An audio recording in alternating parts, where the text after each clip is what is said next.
Hello and welcome to today's Middle East Report. In this programme today we'll be discussing the urgent need for grassroots action in support of Israel and the Jewish people to counter the lies and misinformation put about Israel.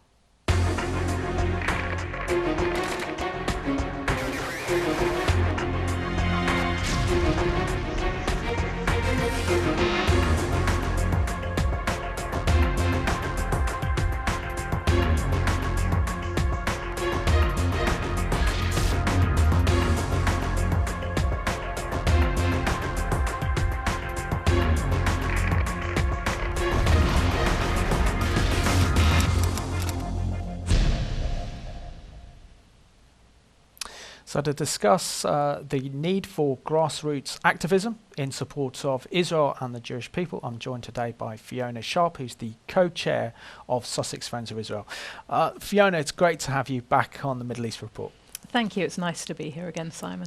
I think it's about a year ago since I last interviewed you. It was at the height of Israel's war against Hamas last summer, and clearly a lot has happened since then. But for our viewers who may not remember that programme, can you share a little bit about your background and how you got involved in Jewish activism and activism for Israel? Well, I've always been involved in Jewish causes and Jewish activism. I come from a family that has always been involved in the local Jewish community. But this particular phase of activism of my life came out of a local Israeli shop that was set up in Brighton 3 years ago, which was targeted by the BDS, the Boycotts, Divestment and Sanctions Committee, and the Palestinian Solidarity Committee, just because they were an Israeli store.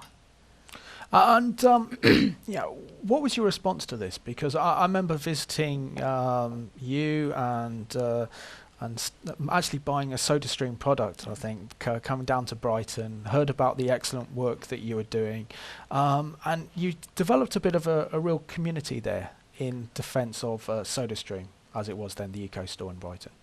Yes, I think the local community, the Jewish community and the Christian community, really did feel that the lies that were being told about Israel were just totally unacceptable, and the shop was being bullied.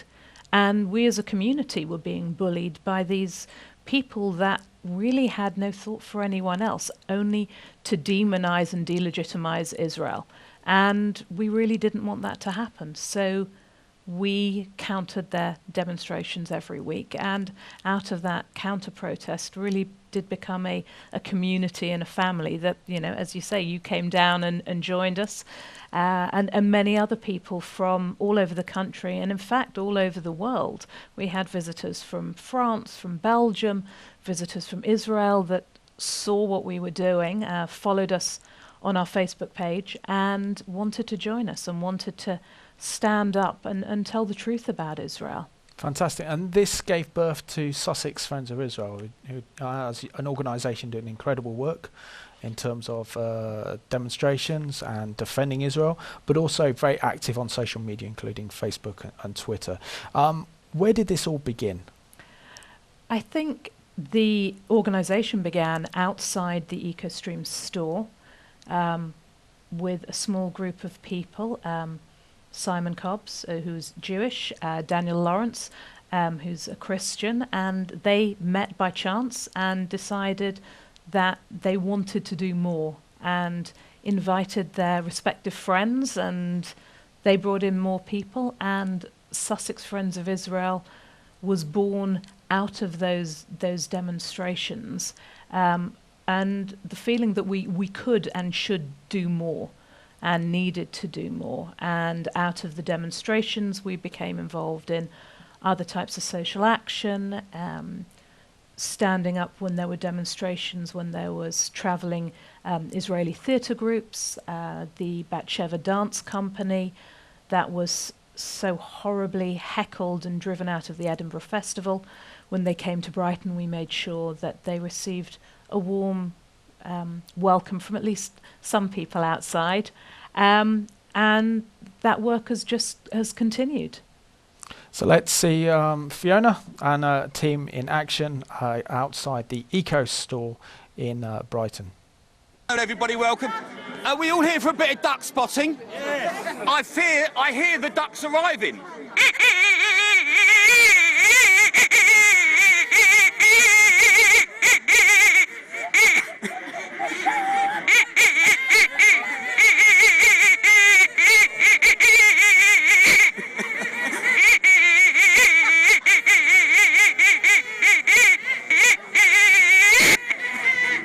The ducks have...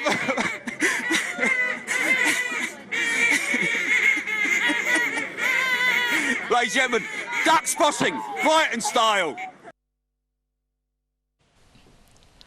And Fiona will explain to us what was going on behind that video. I thought that was a very amusing video, but you have to tell us the story behind this video and why the duck noises. Well, I think first of all, you have to understand that we felt that, and still feel that, one of our best forms of attack is to ridicule and to point out how ridiculous these people are, that there is nothing serious about what they're saying, and to poke fun of them, quite frankly. Prime Minister Netanyahu, in one of his speeches, quoting someone else, said, "If it walks like a duck, if it looks like a duck, if it sounds like a duck, it's probably a duck." And that was our feeling about these people. Behind their anti-Semitism, behind their anti-Zionism, we do feel that there is an underlying sense of anti-Semitism. And we just wanted to point this out. They keep saying that they're pro-Palestinian, that they're not anti-Israel, that they're not anti-Jew. We don't think that's quite the case. Demonizing Israel actually seems to be what they're all about, not promoting the Palestinians, not doing anything positive to help the Palestinians. So hence, if it looks like a duck and it sounds like a duck, it probably is a duck. The duck calls was our way of pointing out how ridiculous they were. Well, thank you for sharing that story. I think I also interviewed Ron Prosser when he was Israel's ambassador here to the UK, and he also made the same analogy about Iran and used the same quote. So I'm very familiar with the duck analogy. But when it comes down to the PSC, the Palestinian Solidarity Campaign, and those who support the boycott, divestments and sanctions, I mean, one thing I find is extraordinary is there's absolute silence when it comes to the persecution of Palestinian Arabs in Arab lands, particularly at the moment that Palestinians living in Iraq on the verge of being ethnically cleansed, and yet silence there. There's silence about Palestinians getting caught up in the Syrian refugee in the civil war in Syria, also in Lebanon and other places in the Middle East where they're treated worse than second-class citizens. So why do they not put the same sort of pressure on Israel as they do on Arab governments and Arab embassies? I think that is very true. And I think, again, that goes back to what I said earlier, is that actually their desire is not to promote and to support the Palestinian people. It is, unfortunately, to delegitimize and to demonize Israel. If they really were concerned about the Palestinian people, about their Arab brothers, they would be concerned and demonstrating outside the Syrian embassy. They would be demonstrating outside the Iraqi embassy. They would be marching in London, demonstrating against the slaughter of Christians that is happening in the Middle East. But they're not, because that's really not what it's about. If they cannot demonize Israel, then they're really not interested. And it is a great, great pity that they don't put as much time and effort into protecting and defending the Palestinians around the Middle East as they seem to put into delegitimizing Israel. And let's have a look at how the BDS and the PSC have been caught out in this video produced by Sussex Friends of Israel. Fee's just out of the shop. What have you done today, Fee? Well, I've been into the shop. Yep. Which shop? Ecostream. This one here? My local Ecostream shop. Yeah. Okay, you went in there. Good. And they have some amazing new products. Do they? Tell me. Tell me what? Really? They've got these fabulous products. They've got some new jars. They've got some new jugs. And then they have this Palestinian olive oil. You're joking. No. You're Made in joking. Palestine. By the Palestinian By farmers? the Palestinians. And they have this wonderful za'atar. Za'atar, which right, is a herb. okay. Okay, what's that, from Jordan? No, it says on it, What's it say on it, Fee? made by a woman's cooperative. In Syria, and obviously. I love that. Yeah, in Syria. No. Lebanon? No. Iraq? Made by farming families in Palestine. You are joking. So hold on a second, Fee. So this is the stuff here. It's made by Palestinians. Yep. These Palestinian women. Palestinian women as a part of the cooperative. These people over here have got Palestinian flags. Yes. So therefore they're supporting the Palestinians. Well, I would think so, because I bought the last jar, so maybe they bought all the other jars, because there was only one jar But left. they said to me I shouldn't go in the shop just now, even though I bought some as well. So Maybe they wanted to go in and they wanted to buy it all before we bought some.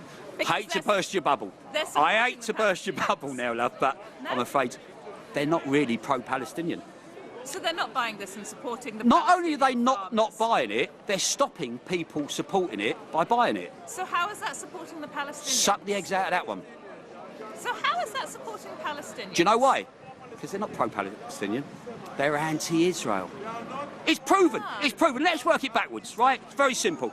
There's goods in there made by Palestinians. Like this? There's workers at the SodaStream factory who are Palestinians, about 900 of them. Yes. Right?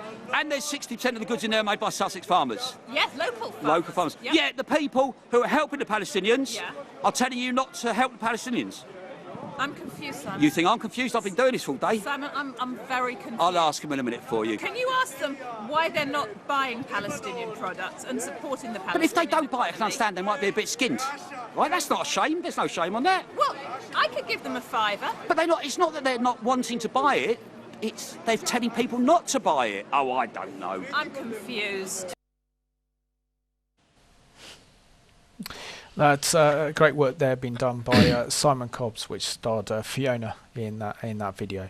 I think you do need to buy a better camera, but I think you got the message across very well. The complete hypocrisy when it comes to these groups like the PSC and the BDS, clearly not interested in anything in helping any kind of Palestinians or anything to help peace and peaceful coexistence between the Israelis and the Palestinians. No, I think that's the case.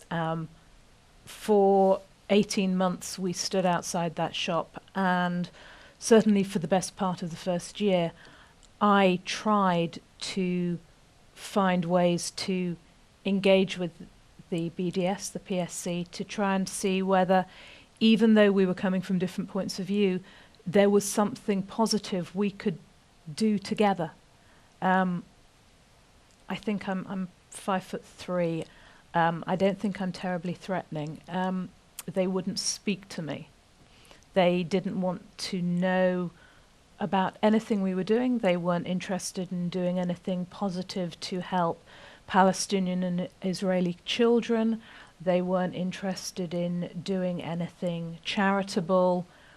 They really only did want to demonize Israel. And that's a great shame. It is a great shame, but I think we just need to expose their hypocrisy and their lies, and that's why all of us need to get more involved with more of these grassroots organisations that have been established in defence of Israel and the Jewish people. Fiona, I was at the inaugural meeting. I was one of the guest speakers for the meeting of Cumbrian Friends of Israel last weekend, which was great to be up there and to talk in defence of Israel and the Jewish people.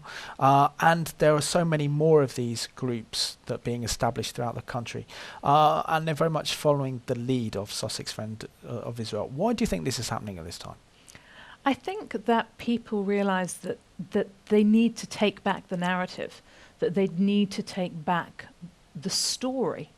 And they've seen organisations like the BDS, the PSC, really bully communities, local shops, and the political system, unfortunately. And people don't like it. And I think people saw from Sussex Friends and seeing videos like some of the ones you've shown, that you can poke fun at these people and you can put holes in their arguments, and actually their arguments are not terribly strong. And that it doesn't take an awful lot of people to stand up to these lies and that actually it can be quite fun, and it can be a really wonderful way to build communities and build community spirit, to work with Christians and Jews together, people that have no faith, but just to build a spirit and a community to tell the truth about Israel. So I think that up and down the country, as you say, Friends of Israel organizations are now setting themselves up and fighting back. Which is absolutely fantastic news. It's really encouraging. But when it comes down to Christians standing with the Jewish people in Israel, how does it feel when you see Christians there in support of your organisation, like Sussex Friends of Israel, with the demonstrations there, and prepared to stand with the Jewish people, despite what can sometimes look like being very difficult, particularly if there are big crowd supporting the Palestinian cause? I think it's fantastic. I mean, Sussex Friends of Israel was built on the support and the relationship between a Jewish man and a Christian man. And our support has always come from the Christian community. The Christian Friends of Israel groups have been an incredible support for us right from the beginning and continue to be. And the relationship that we have with Christian groups up and down the country is fantastic. And what I would say is that sometimes I think that some Christian groups are maybe a little bit afraid of how brash we are. And I think as Jewish people, sometimes we're loud and we shout, and we can be a little bit more emotive, and I think sometimes that's quite shocking for them. But I think that when the Christian groups come along and they join us, they give us such wonderful support, both physically coming along and supporting us, and spiritually, and that's wonderful, and something that I'm really glad that continues. And every time I see a new Christian Friends group that's been set up somewhere, that really does fill me with great joy. Fantastic. And so, Nigel, you've got Nigel Goodrich. You've got more work on your hands, I'm afraid. And he's a friend of mine as well, because he keeps getting me up to Scotland and speaking at all these events and stuff as well. So he's also been a regular on here, which is great. So I just want to encourage Nigel, keep going and keep building. One of the issues you really want to discuss, and that was the incredible work being done by IsraAID. To provide humanitarian assistance and aid to people facing crisis, whether it's the earthquake in Nepal or the hurricane in the Philippines, or responding to this migrant immigration crisis that's affecting Europe currently. How important is it that people see the real face of Israel, which is shown through IsraAID? I think it's incredibly important now, because this is being done and has been done for the last 10 years. For the most altruistic of reasons. There is a phrase and a saying in Judaism, l'taken ha'olam, to heal and to mend the world. And this is what this organization is doing. They receive very little funding. They're a non-governmental organization, and they go in to disaster areas, be they natural disasters or man-made disasters, and they help people. They're providing incredible psychological support, they're providing medical care, and they are taking care of the people that need it most. And it is really sad, not that they're doing it for acknowledgement, but that their story and the work they're doing is not better publicized. At the moment, with the migrant crisis, they are the first frontline organization that is there in Lesbos, that is literally helping people, pulling them out of the sea. And I can't think of anything more worthy of our support and of publicity than the work that they're doing. So let's have a look at the work of IsraAID over the past 10 years.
We're now joined on the phone by Yotam Polzer from IsraAID in Tel Aviv in Israel. Yotam, it's a real pleasure to have you on the European Report today. Can you give a little bit of your background of how you got involved with Israeli humanitarian aid and particularly the work of IsraAID? Hi, it's a pleasure to be here. So after finishing the army, I went to do some backpacking in Nepal, and I got involved and started to volunteer with street children in Kathmandu.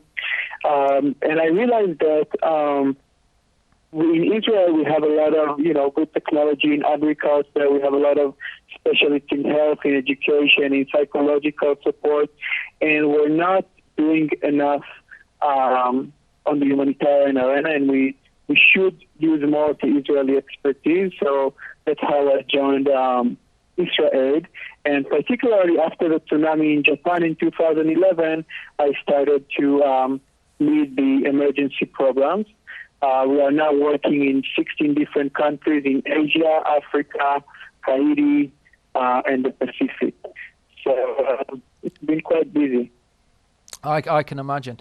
But can you share with our viewers what IsraAID does? Because your organisation, which is a non-profit governmental organisation, is doing incredible work when we see international emergencies around the world, like the earthquake in Nepal, responding to this immigration migrant crisis in Europe.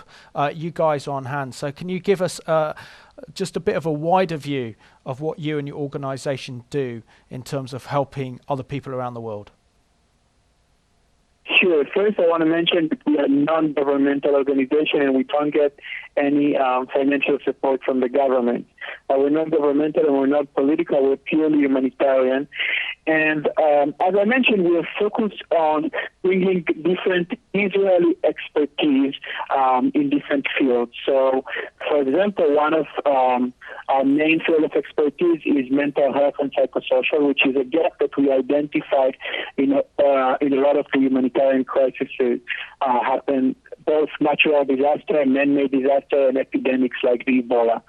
So we are bringing experts from Israel and from other countries as well to provide training and supervision to local governments, to Christian organizations, to different NGOs. We work very closely with the UN, with UNICEF, with UNHCR. And in the last year, I think our three major project has been the Ebola epidemic, where we are working very intensively in Sierra Leone and Liberia in partnership with UNICEF. Is the Nepali earthquake. We're doing a lot of emergency relief, such as building shelters, but we're also providing psychological support for the victims.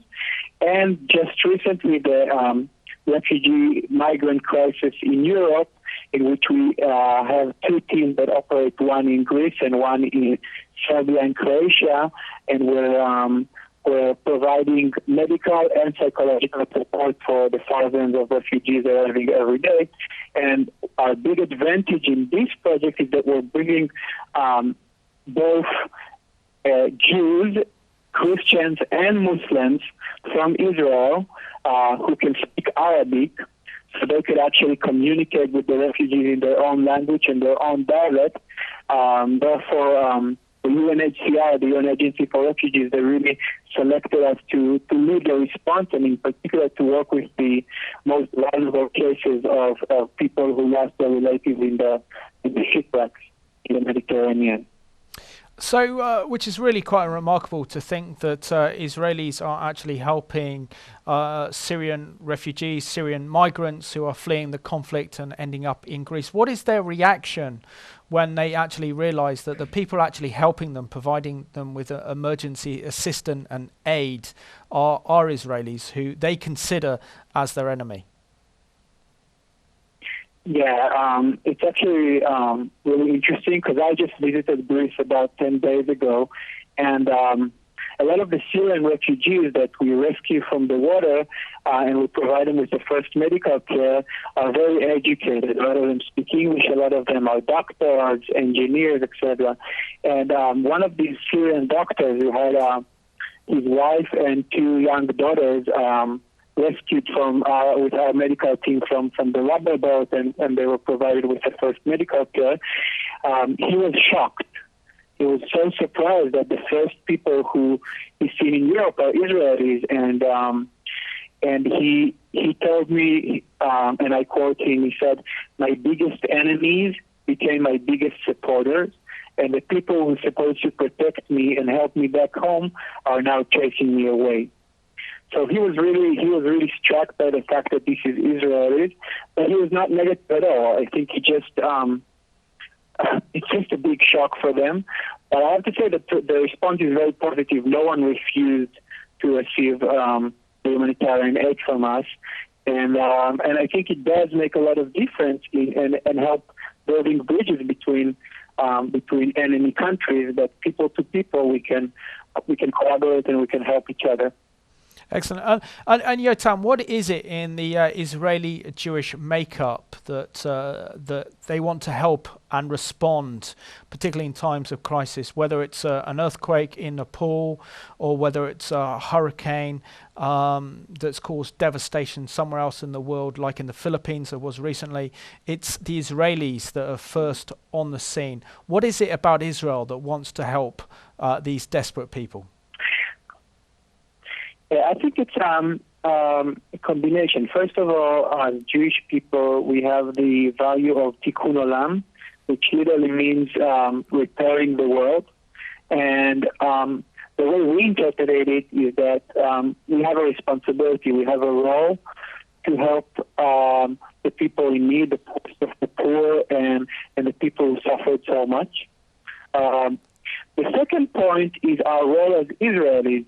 And again, we are a non-political organization, but we do want to show that Israel has a lot to give to the world in terms of water technology, education, health, and mental health. And we really want to bring the best in Israel. We all know that Israel is recognized as the startup nation for IT and innovation, but we want to show that these startup nation is not only for IT, but it's also really to help the people who suffer the most in different crises around the world.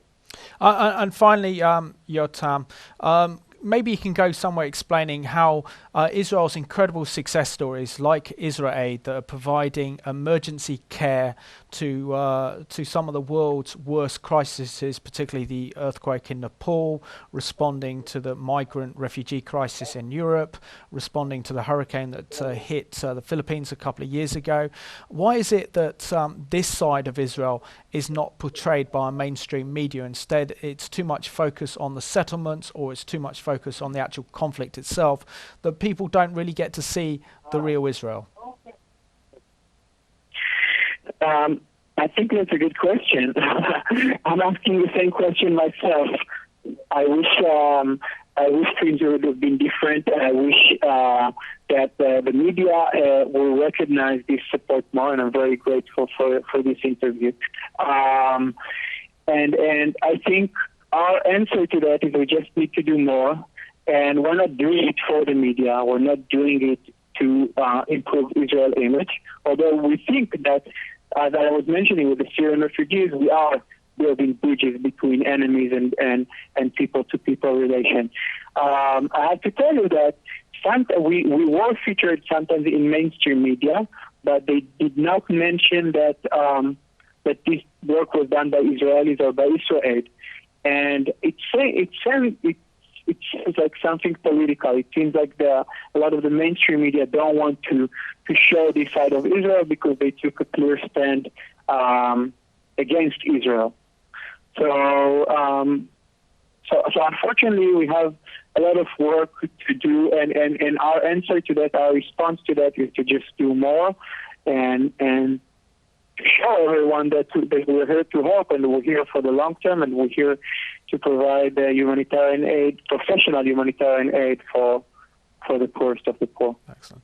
And Yotam, in Hebrew, kol hakavod, for the incredible work that you are doing and the difference that IsraAID is making to thousands of people throughout the world, particularly at times of crisis like the earthquake in Nepal or the migrant crisis that we're seeing in Europe today. So thank you for the incredible work that you're doing in showing people the true face of Israel. Thank you so much, Emma. I appreciate it. Thank you. Thank you.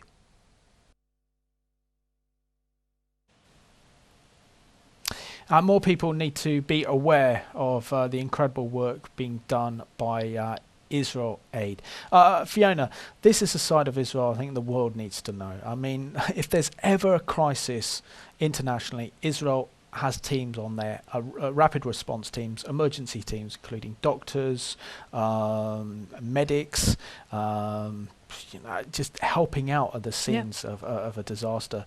Yet, this is a side of Israel that most people don't know or understand. No, I think it's true. I think it's a great shame that these stories don't come out. But then every time these kind of stories are pushed and are publicised, they're accused of pink washing or green washing or blue washing or whatever rainbow colour you want, that this is all being done to hide what else is going on in Israel. Well, Israel is a multifaceted country. There is good, there is bad, there is positive, there is not so positive. This is something that should be promoted, should be talked about, is really a fantastic, fantastic thing that is being done by a non-governmental organisation that just wants to go out and help people and is doing that and has done for the last 10 years, and they're playing really a very crucial role now in the migrant crisis on our very shores. Let's have a look at some of the work being carried out by IsraAID responding to the earthquake recently in Nepal. Hospital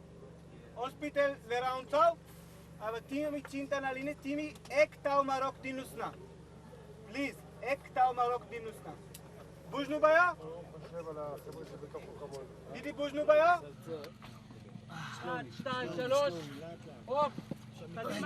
עכשיו תן לנו קהל, לאט לאט. עכשיו לאט לאט. חבר'ה שקט, 1, 2, 3, משיכה. תגיד באנגלית.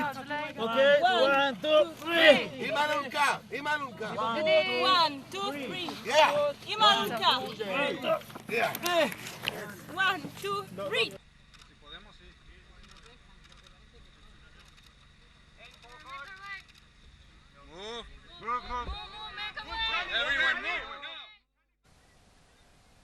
Now, you can see here, this is Israeli emergency crews looking for a particular person called Krishnadevi in which Israel saves this victim of this earthquake, and just shows you the incredible success that Israel is feeling, that their teams have saved and rescued a life in this appalling earthquake that we saw in Nepal.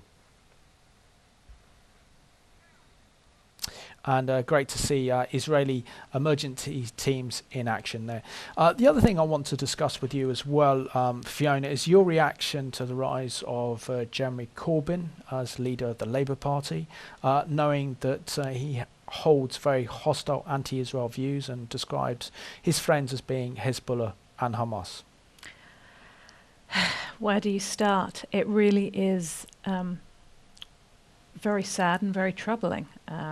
I think that there are many Jewish people and many supporters of Israel who are members of the Labour Party, and many of those who are feeling very alienated right now. I think the Labour Friends of Israel organisation gave Mr. Corbyn an opportunity to set the record straight, or to at least explain some of his statements, his positions. At the conference in Brighton only last week, they invited him to speak, and there really was an anticipation, a hope that he would explain some of the statements he had made. He would reach out an olive branch and to reassure those Labour supporters that while he maybe had differing views, that there was still a place for not only Jewish community but also Israel supporters within the Labour Party. As was widely publicised, he did none of those things. In fact, in his whole address, he neither mentioned the word Jew nor did he mention the word Israel. Given that he was speaking to a fringe meeting of the Labour Friends of Israel, not being able to say the word Israel is a little bit troubling, to say the least. Extremely troubling, I think, particularly as he kept talking about the need to stop the blockade of Gaza, and if it wasn't for Hamas being a genocidal terrorist organisation, Israel wouldn't need to have a blockade. So he has complete disregard for Israel's security concerns, which is very troubling, considering that he's in a position of incredible authority and leadership as being the leader of Her Majesty's opposition. Yeah, I think this is causing the community great concern. He is the leader of the opposition, and in a democracy it is important that there is a strong opposition party, because otherwise that actually devalues our democracy. If the party in opposition doesn't have strong leadership and doesn't have good support, then that actually strengthens the hand of the government in power, and that creates an imbalance which in a democracy we shouldn't have. So on one hand, I'm very mindful that there needs to be a strong party led by Mr. Corbyn. On the other hand, his views are very, very troubling, and when he spoke to the Labour Friends of Palestine, he made it very clear where his allegiances lie, and was able to mention Israel a number of times. Each one of those times was in a derogatory or hostile way. So let's have a look at Jeremy Corbyn speaking now, addressing the Labour Party conference.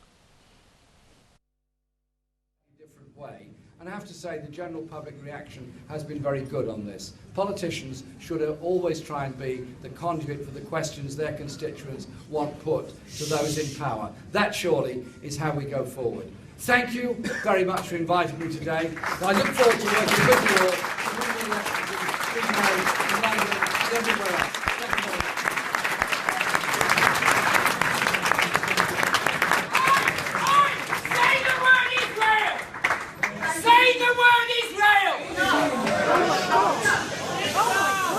Thank you very much. Jeremy, as leader of our party, we are delighted you are here tonight and delighted you were able to address us.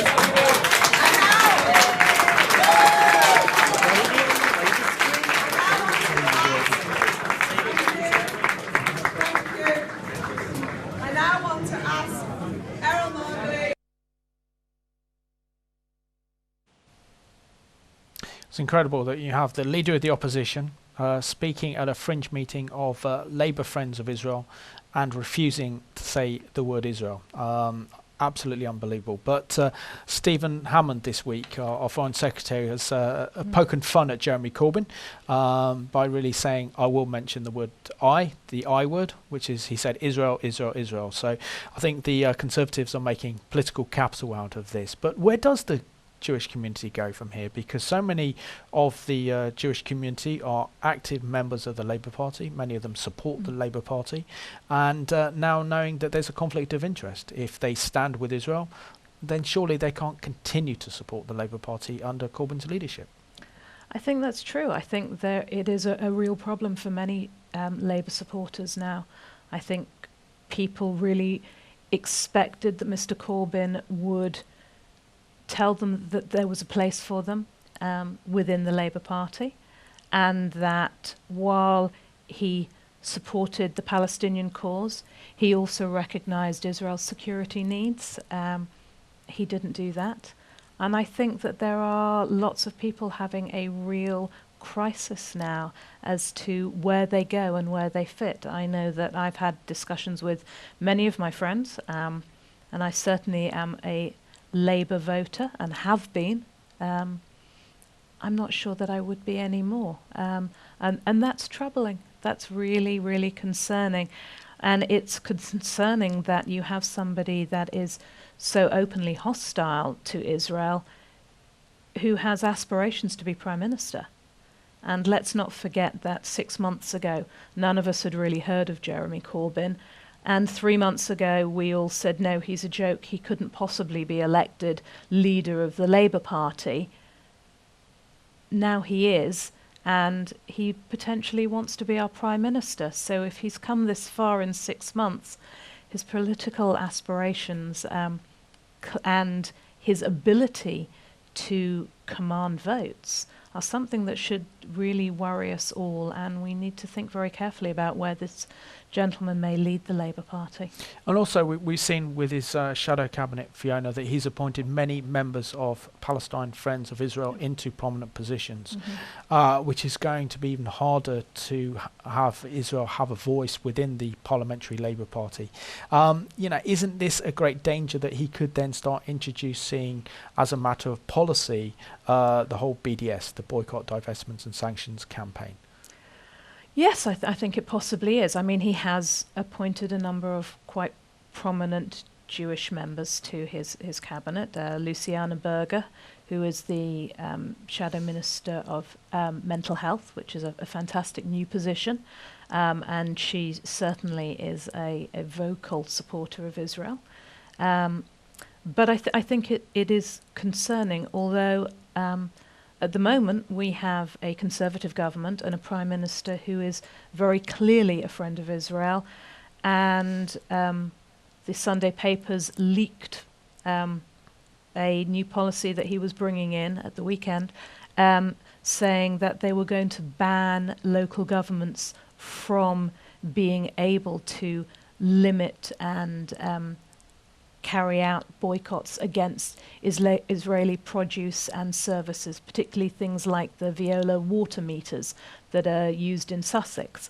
And that was no longer going to be allowed.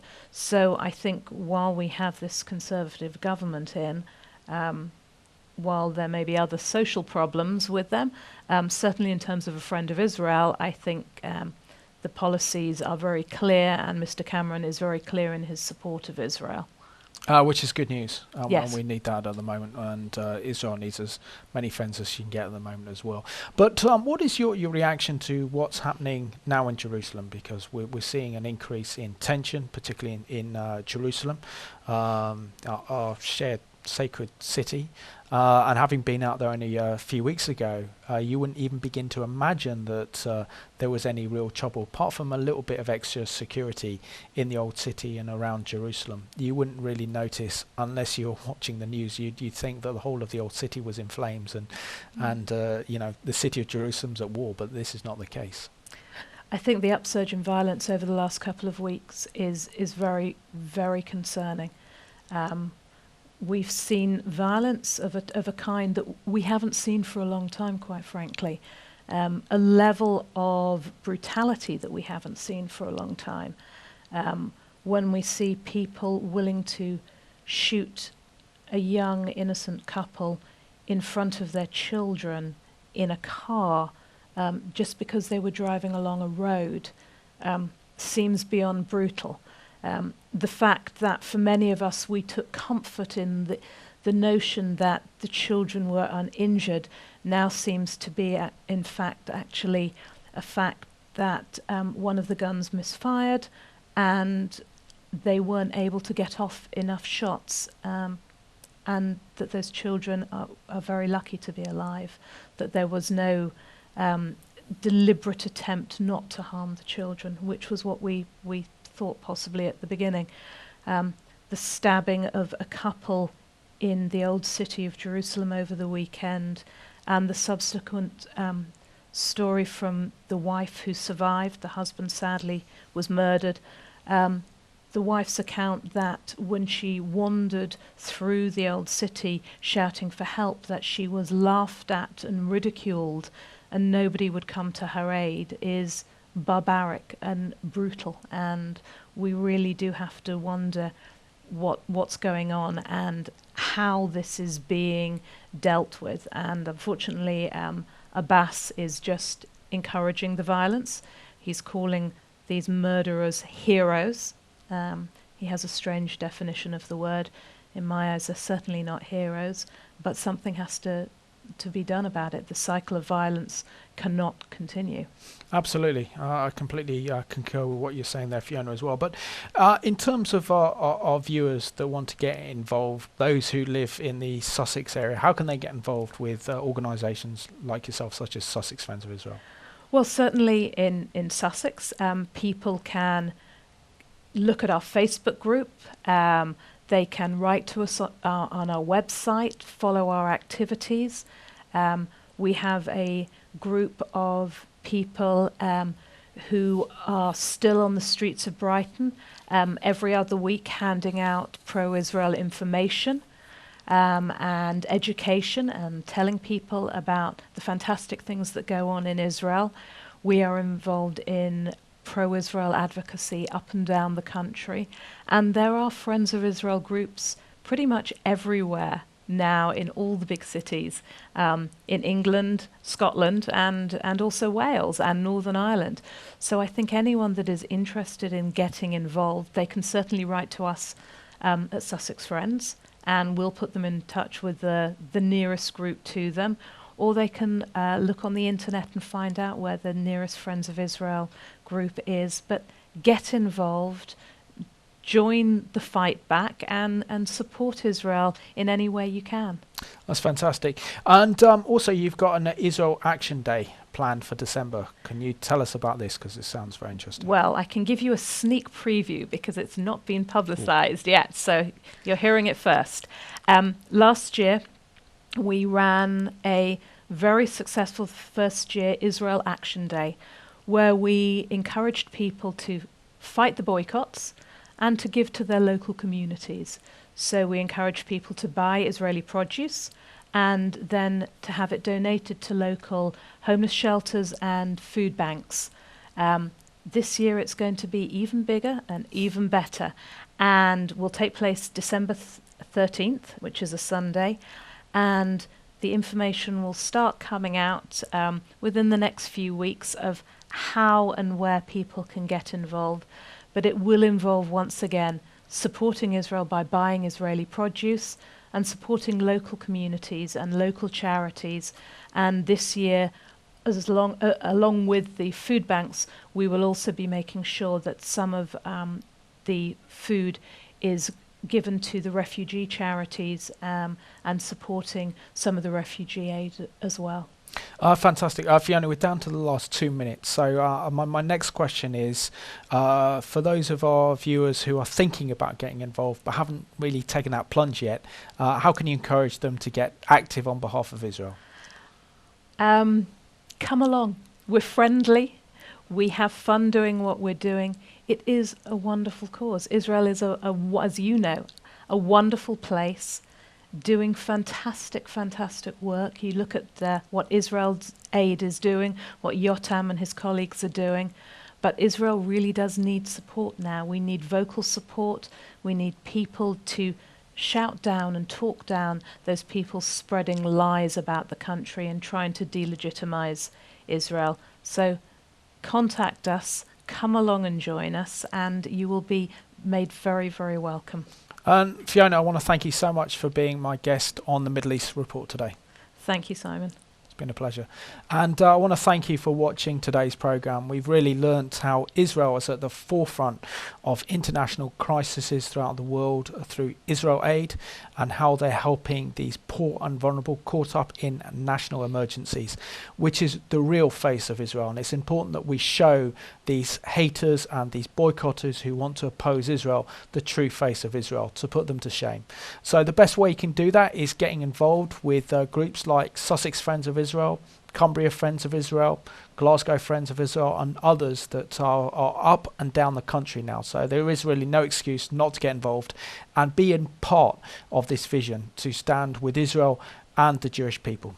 And I'm going to leave you with this song that pays tribute to the incredible country that is Israel. So thank you for watching.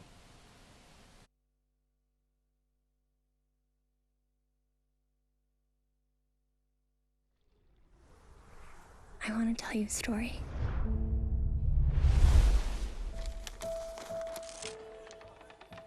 A story about a special place for me.